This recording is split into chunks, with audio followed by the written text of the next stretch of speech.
उत्तर प्रदेश के मुख्यमंत्री श्रीमान योगी आदित्यनाथ जी, मंच पर विराजमान यूपी सरकार के अन्य मंत्रीगण, जनप्रतिनिधिगण, इस कार्यक्रम में मौजूद देश के खेल जगत से जुड़े सभी वरिष्ठ महानुभाव और मेरे प्यारे काशी के परिवारजनों, आज फिर से बनारस आवे का मौका मिलल हो। जौन आनंद बनारस में मिलला ओकर व्याख्या असंभव है। एक बार फिर बोलिए, ओम नमः पार्वती पतये हर हर महादेव। आज मैं एक ऐसे दिन काशी आया हूं जब चंद्रमा के शिव शक्ति पॉइंट तक पहुंचने का भारत का 1 महीना पूरा हो रहा है।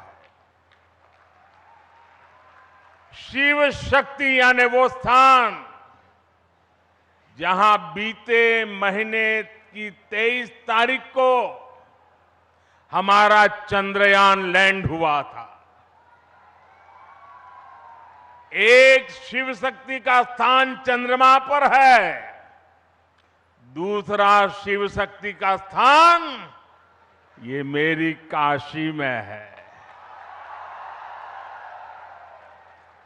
आज शिव शक्ति के स्थान से शिव शक्ति के उस स्थान पर भारत की विजय की मैं फिर से बधाई देता हूं। मेरे परिवारजनों, जिस स्थान पर हम सब इकट्ठा हुए हैं वह एक पावन स्थल जैसा है। यह स्थान माता विंध्यवासिनी के धाम और काशी नगरी को जोड़ने वाले रास्ते का एक पड़ाव है। यहां से कुछ दूर पर भारतीय लोकतंत्र के प्रखर पुरुष और पूर्व केंद्रीय मंत्री राजनारायण जी का गांव मोतीकोट है।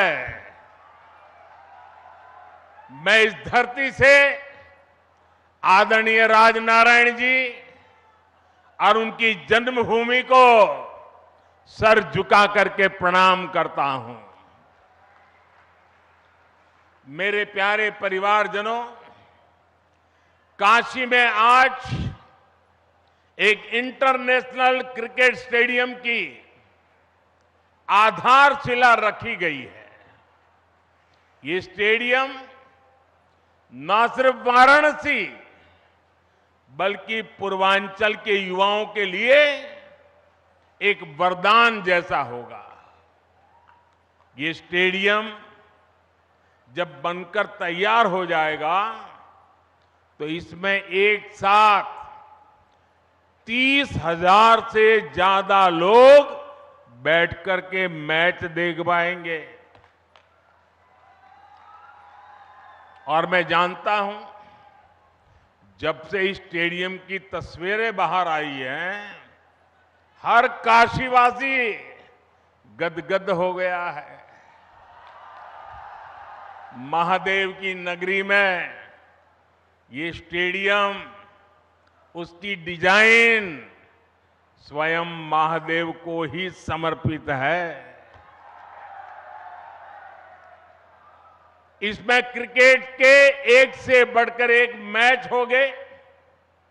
इसमें आसपास के युवा खिलाड़ियों को अंतर्राष्ट्रीय स्तर के स्टेडियम में ट्रेनिंग का मौका मिलेगा और इसका बहुत बड़ा लाभ मेरी काशी को होगा। मेरे परिवारजनों, आज क्रिकेट के जरिए दुनिया भारत से जुड़ रही है। दुनिया के नए नए देश क्रिकेट खेलने के लिए आगे आ रहे हैं। जाहिर है, आने वाले दिनों में क्रिकेट मैचों की संख्या भी बढ़ने जा रही है और जब क्रिकेट मैच बढ़ेंगे तो नए नए स्टेडियम भी जरूरत पड़ने वाली है। बनारस का ये इंटरनेशनल क्रिकेट स्टेडियम इस डिमांड को पूरा करेगा। पूरे पूर्वांचल का चमकता हुआ ये सितारा बनने वाला है। यूपी का ये पहला स्टेडियम होगा जिसके निर्माण में बीसीसीआई का भी बहुत सहयोग होगा। मैं बीसीसीआई के पदाधिकारियों का, काशी का एमपी होने के नाते, यहां का सांसद होने के नाते मैं आप सबका हृदय से आभार व्यक्त करता हूं। मेरे परिवारजनों, जब खेल का इंफ्रास्ट्रक्चर बनता है, इतना बड़ा स्टेडियम बनता है, तो सिर्फ खेल ही नहीं, स्थानीय अर्थव्यवस्था पर भी उसका सकारात्मक असर होता है। जब स्पोर्ट्स के ऐसे बड़े सेंटर बनेंगे तो उसमें बड़े स्पोर्ट्स आयोजन होंगे। जब बड़े आयोजन होंगे तो बड़ी तादाद में दर्शक और खिलाड़ी आएंगे। इससे होटल वालों को फायदा होता है, छोटी बड़ी खाने पीने की दुकान को फायदा होता है, रिक्शा, ऑटो रिक्शा, टैक्सी, इनको भी फायदा होता है। हमारे नाव चलाने वालों को तो दो दो हाथ में लड्डू हो जाता है। इतने बड़े स्टेडियम की वजह से स्पोर्ट्स कोचिंग के नए सेंटर खुलते हैं। स्पोर्ट्स मैनेजमेंट सिखाने के लिए नए अवसर बनते हैं। हमारे बनारस के युवा नए खेल स्टार्टअप के बारे में सोच सकते हैं। फिजियोथेरेपी समेत स्पोर्ट्स से जुड़ी बहुत सी पढ़ाई और कोर्सेज शुरू होंगे और एक बहुत बड़ी स्पोर्ट्स इंडस्ट्री भी वाराणसी में आएगी। मेरे प्यारे परिवारजनों, एक समय था जब माता पिता बच्चों को इस बात के लिए डांटते थे कि हमेशा खेलते ही रहोगे क्या, कुछ पढ़ाई वढ़ाई करोगे कि नहीं, यही हुड़दंग करते रहोगे क्या, यही सुनना पड़ता था। अब समाज की सोच बदली है। बच्चे तो पहले से ही सीरियस थे ही, अब माता पिता भी स्पोर्ट्स को लेकर के गंभीर हुए हैं। अब देश का मिजाज ऐसा बना है कि जो खेलेगा वही खिलेगा। साथियों, पिछले एक दो महीने पहले मैं मध्य प्रदेश का एक आदिवासी इलाका, शहडोल के आदिवासी गांव में गया था। वहां मुझे कुछ नौजवानों से मिलने का अवसर मिला और मैं सचमुच में वहां का दृश्य और उनकी बातें सुनकर के इतना प्रभावित हुआ।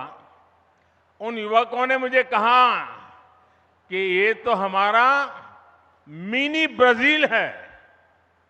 मैंने कहा भाई, तुम मिनी ब्राजील कैसे बन गए हो? बोले, हमारे यहां हर घर में फुटबॉल का खिलाड़ी है। और कुछ लोगों ने मुझे कहा कि मेरे परिवार में 3-3 पीढ़ी नेशनल फुटबॉल प्लेयर रही है। एक प्लेयर रिटायर्ड होने के बाद उसने वहां अपना जान लगा दी और आज हर पीढ़ी का व्यक्ति आपको वहां फुटबॉल खेलता नजर आएगा। और वो कहते हैं कि हमारा जब एनुअल फंक्शन होता है तो कोई घर में आपको नहीं मिलेगा, इस पूरे इलाके के सैकड़ों गांव और लाखों की तादाद में लोग 2-2, 4-4 दिन मैदान में डटे रहते हैं। ये कल्चर उसे सुनकर के, देख करके देश के उज्जवल भविष्य का विश्वास मेरा बढ़ जाता है। और काशी का सांसद होने के नाते मैं यहां आए बदलावों का भी साक्षी बना। सांसद खेल प्रतियोगिता के दौरान जो उत्साह यहां रहता है उसकी जानकारी मुझे लगातार पहुंचती रहती है। काशी के युवा स्पोर्ट्स की दुनिया में अपना नाम कमाए, मेरी यही कामना है। इसलिए हमारा प्रयास वाराणसी के युवाओं को उच्च स्तरीय खेल सुविधाएं देने का है। इसी सोच के साथ इस नए स्टेडियम के साथ ही सीगरा स्टेडियम पर भी करीब 400 करोड़ रुपए खर्च किए जा रहे हैं। सीगरा स्टेडियम में 50 से अधिक खेलों के लिए जरूरी सुविधाएं विकसित की जा रही है। और इसकी एक और खास बात है, ये देश का पहला बहुस्तरीय स्पोर्ट्स कॉम्प्लेक्स होगा जो दिव्यांगजनों को ध्यान में रखकर बनाया जा रहा है। इसे भी बहुत जल्द ही काशी वासियों को समर्पित किया जाएगा। बड़ालालपुर, उसमें बना सिंथेटिक ट्रैक हो, सिंथेटिक बास्केटबॉल कोर्ट हो, अलग अलग अखाड़ों को प्रोत्साहन देना हो, हम नया निर्माण तो कर ही रहे हैं पर शहर की पुरानी व्यवस्थाओं को भी सुधार रहे हैं। मेरे परिवारजनों, खेलों में आज भारत को जो सफलता मिल रही है वो देश की सोच में आए बदलाव का परिणाम है। हमने स्पोर्ट्स को युवाओं की फिटनेस और युवाओं के रोजगार और उनकी कैरियर से जोड़ा है। 9 वर्ष पहले की तुलना में इस वर्ष केंद्रीय खेल बजट 3 गुना बढ़ाया गया है। खेलो इंडिया प्रोग्राम के बजट में तो पिछले वर्ष की तुलना में लगभग 70% वृद्धि की गई है। सरकार आज स्कूल से लेकर ओलंपिक पोडियम तक हमारे खिलाड़ियों के साथ टीम मेंबर बनकर साथ चलती है। खेलो इंडिया के तहत देश भर में स्कूल से यूनिवर्सिटी तक की खेल प्रतियोगिताएं हुई है। इनमें बड़ी संख्या में हमारी बेटियों ने भी हिस्सा लिया है। सरकार कदम कदम पर खिलाड़ियों की हर संभव मदद कर रही है। ओलंपिक पोडियम स्कीम भी ऐसा ही एक प्रयास है। इसके तहत देश के शीर्ष खिलाड़ियों को सरकार पूरे साल में खाने पीने, फिटनेस से लेकर ट्रेनिंग तक लाखों रुपए की मदद देती है। इसका परिणाम हम आज हर अंतर्राष्ट्रीय कंपटीशन में देख रहे हैं। अभी कुछ समय पहले ही वर्ल्ड यूनिवर्सिटी गेम्स में भारत ने इतिहास रचा है। इन गेम्स के इतिहास में कुल मिलाकर भारत ने जितने मेडल जीते थे पिछले कई दशकों में उससे ज्यादा मेडल सिर्फ इस साल जीत करके हमारे बच्चे ले आए हैं। वैसे आज से एशियन गेम्स भी शुरू हो रहे हैं। एशियन गेम्स में हिस्सा लेने गए सभी भारतीय खिलाड़ियों को मैं अपनी शुभकामनाएं देता हूं। साथियों, भारत के गांव-गांव में, कोने-कोने में खेल प्रतिभाएं मौजूद है। खेलों के महारथी मौजूद है। जरूरी है इन्हें तलाशना और इन्हें तराशना। आज छोटे से छोटे गांवों से निकले युवा पूरे देश की शान बने हुए हैं। ये उदाहरण बताते हैं कि हमारे छोटे शहरों के खिलाड़ियों में कितना टैलेंट है, कितनी प्रतिभा है। हमें इस टैलेंट को ज्यादा से ज्यादा अवसर देने हैं। इसलिए खेलो इंडिया अभियान से आज बहुत कम उम्र में ही देश के कोने-कोने में टैलेंट की पहचान की जा रही है। खिलाड़ियों की पहचान करके उन्हें इंटरनेशनल लेवल का एथलीट बनाने के लिए सरकार हर कदम उठा रही है। आज इस कार्यक्रम में बहुत से दिग्गज खिलाड़ी हमारे बीच विशेष तौर पर पधारे हैं। स्पोर्ट्स की दुनिया में उन्होंने देश का नाम रोशन किया है। काशी से ये स्नेह दिखाने के लिए मैं उन सबका विशेष रूप से आभार व्यक्त करता हूं। मेरे परिवारजनों, आज खिलाड़ियों को आगे बढ़ाने के लिए अच्छे कोच और अच्छे कोचिंग का होना उतना ही जरूरी है। यहां जो दिग्गज खिलाड़ी मौजूद है वो इसकी अहमियत जताते हैं और इसको जानते हैं। इसलिए आज सरकार खिलाड़ियों के लिए अच्छी कोचिंग की व्यवस्था भी कर रही है। जो खिलाड़ी बड़ी प्रतियोगिताओं में खेल कर आते हैं, जिन्हें राष्ट्रीय अंतर्राष्ट्रीय अनुभव है, उन्हें बतौर कोच काम करने के लिए प्रोत्साहित किया जा रहा है। देश में बीते कुछ वर्षों में युवाओं को अलग अलग खेलों से जोड़ा गया है। साथियों, सरकार गांव-गांव में जो आधुनिक खेल के इंफ्रास्ट्रक्चर का निर्माण कर रही है, उससे गांव के छोटे कस्बों के खिलाड़ियों को भी नए मौके मिलेंगे। पहले बेहतर स्टेडियम सिर्फ दिल्ली, मुंबई, कोलकाता, चेन्नई ऐसे बड़े शहरों में ही उपलब्ध थे। अब देश के हर कोने में, देश के दूर सुदूर इलाकों में भी खिलाड़ियों को ये सुविधाएं देने की कोशिश हो रही है।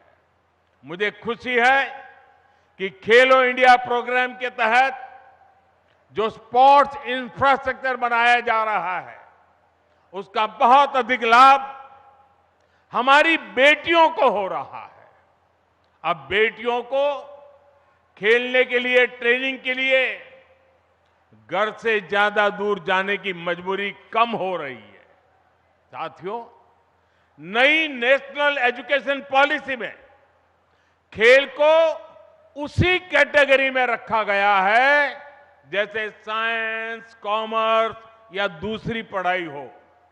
पहले खेल को सिर्फ एक एक्स्ट्रा एक्टिविटी माना जाता था, लेकिन अब ऐसा नहीं है। अब स्पोर्ट्स को स्कूलों में बाकायदा एक विषय की तरह पढ़ाए जाना तय हुआ है। ये हमारी सरकार है जिसने देश की पहली नेशनल स्पोर्ट्स यूनिवर्सिटी मणिपुर में स्थापित की है।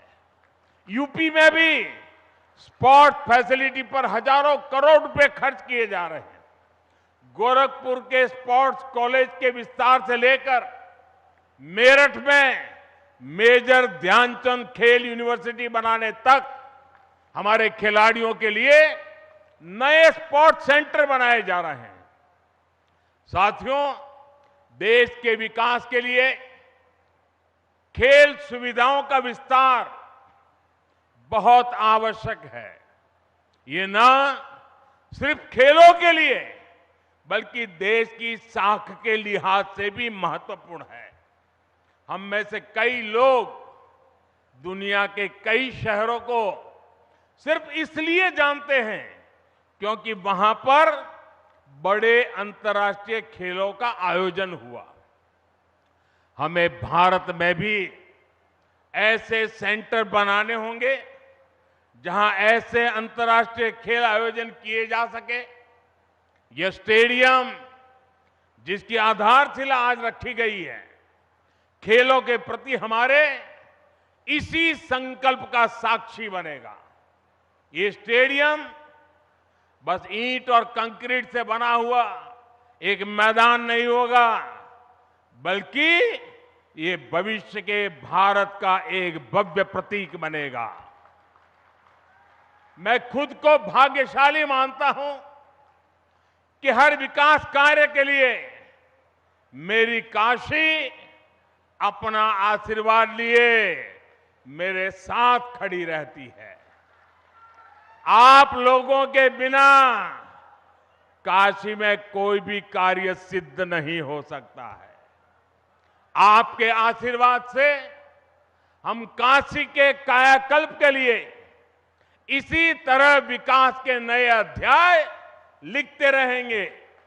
एक बार फिर काशी के लोगों को, पूरे पूर्वांचल को क्रिकेट स्टेडियम के शिलान्यास की मैं बहुत बहुत बधाई देता हूं। हर हर महादेव। धन्यवाद।